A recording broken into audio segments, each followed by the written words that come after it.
What's going on, guys? As a dad who's been playing Arc Raiders since it first came out, and I got almost 600 hours into it.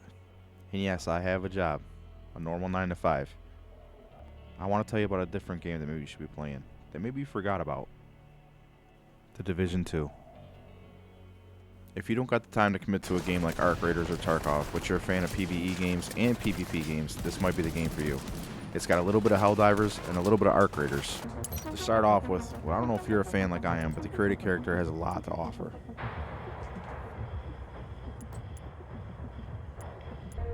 They let you change anything, from face style, nose style, hairstyle, tattoos, you name it, you can do it.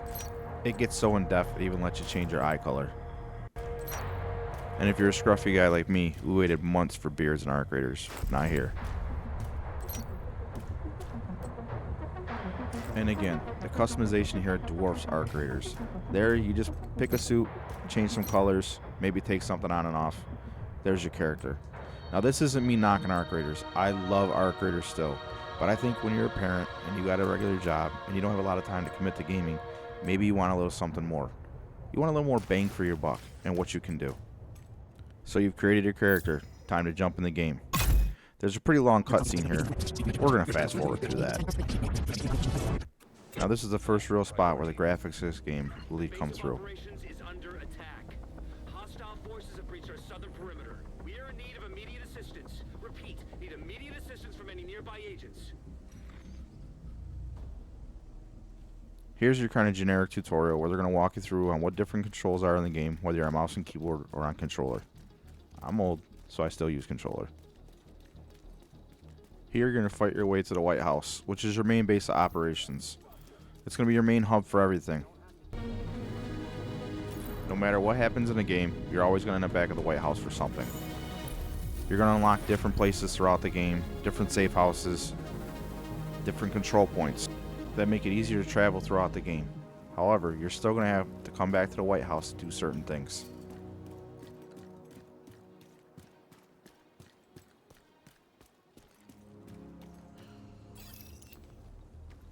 Your first time going in the White House, you'll be checking out your stash. It's your weapons, your armor, but it's different than your main inventory. Much like Arc Raiders, you got your backpack, and then you got your stash back at Speranza.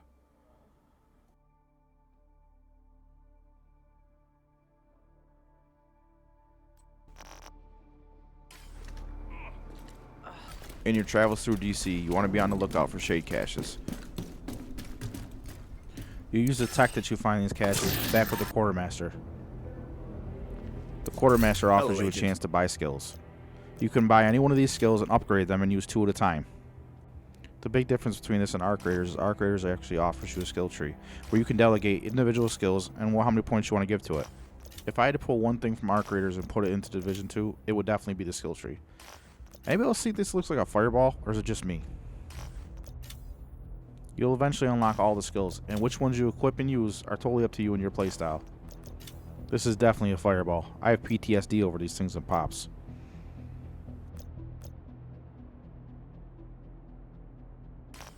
You'll also spend your shade tech on perks. This is where you unlock different attachments for guns, more armor, better chances to get better loot, and increasing your inventory and stash space. You'll also be able to view new members of your team and what each individual person offers you. Annihila's blueprints different skills, guns, gun attachments, and armor.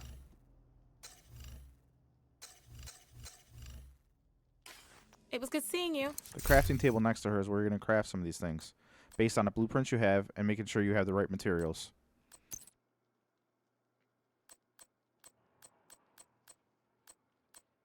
At a certain level and a certain amount of components, you'll be able to tweak some of these guns. Once you've checked all these out, it's time to head out into the world. Once you leave the White House, you move through the streets and head towards the Theater Settlement, which is where you get your first real missions in the game.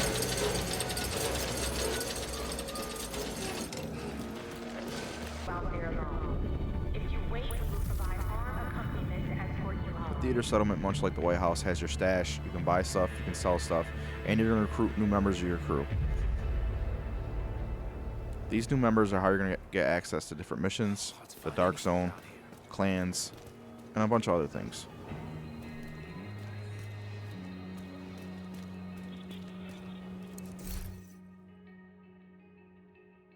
After your first run to the theater, you're going to acquire some things. Different guns, different armor. Make sure you go through and check them.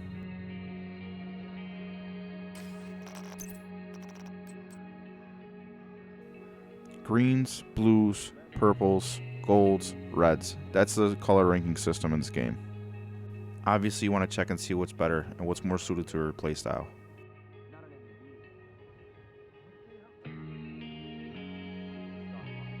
When it comes to armor, throughout the game you're going to get different armor pieces.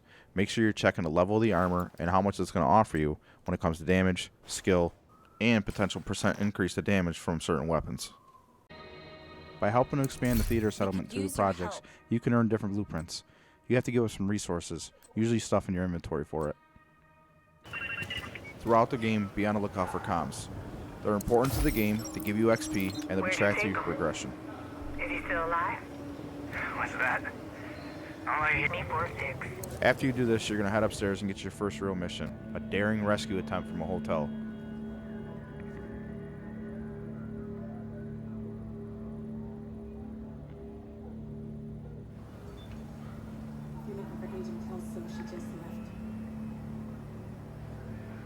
Throughout the game, you're going to come in contact with several warring factions that are all trying to take over DC. It's up to you to outgun them and outmaneuver them. You also from time to time get a call from your fellow players to go help them out in battle. It's not required in the game, but it's a good way to meet new people too. Those perks and skills we talked about earlier at the Quartermaster, this is what you're going to be looking for, the shade caches. Also, while you're running around, be on the lookout for toolboxes, suitcases, backpacks, anything that's glowing orange. They got valuable materials in them.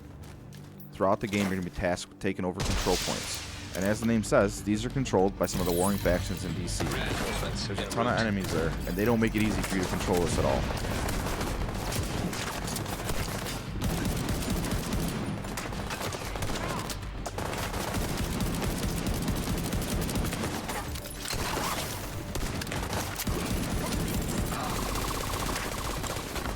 As you get further in your takeover, your enemy difficulty gets a little bit harder. Detected.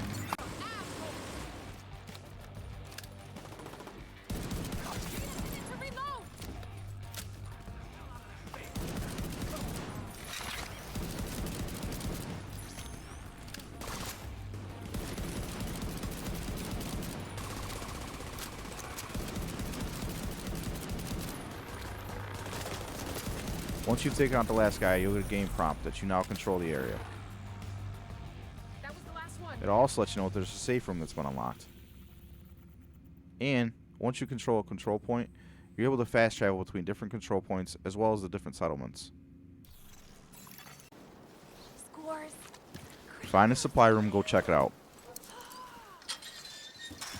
Inside, you'll find a giant loot crate that usually has a weapon and some armor, as well as little containers that offer supplies.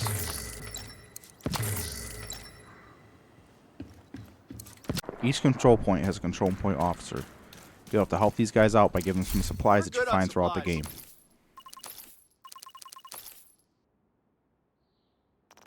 Thanks.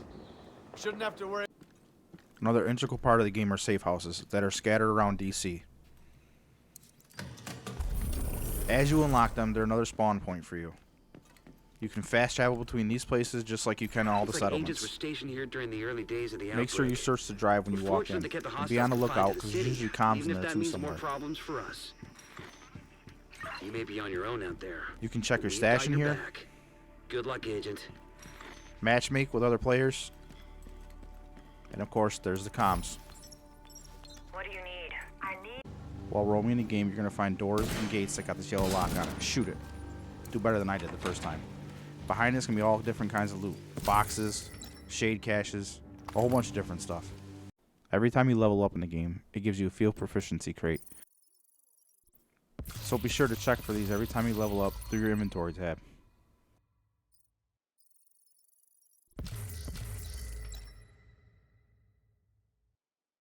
So for what it's worth, I think this game is a great alternative to Arc Raiders right now.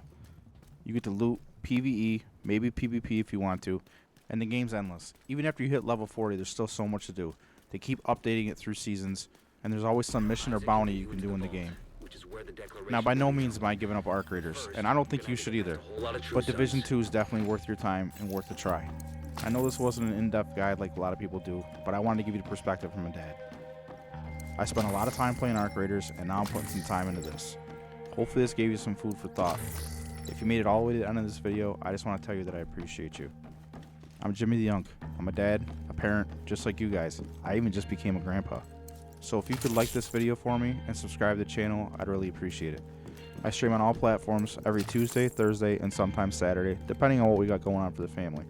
Tuesdays and Thursdays I start around 7:30 p.m. Eastern, and Saturdays it's usually in the morning around 9 a.m. Again, I appreciate you watching the video. Like and subscribe, and we'll see you around.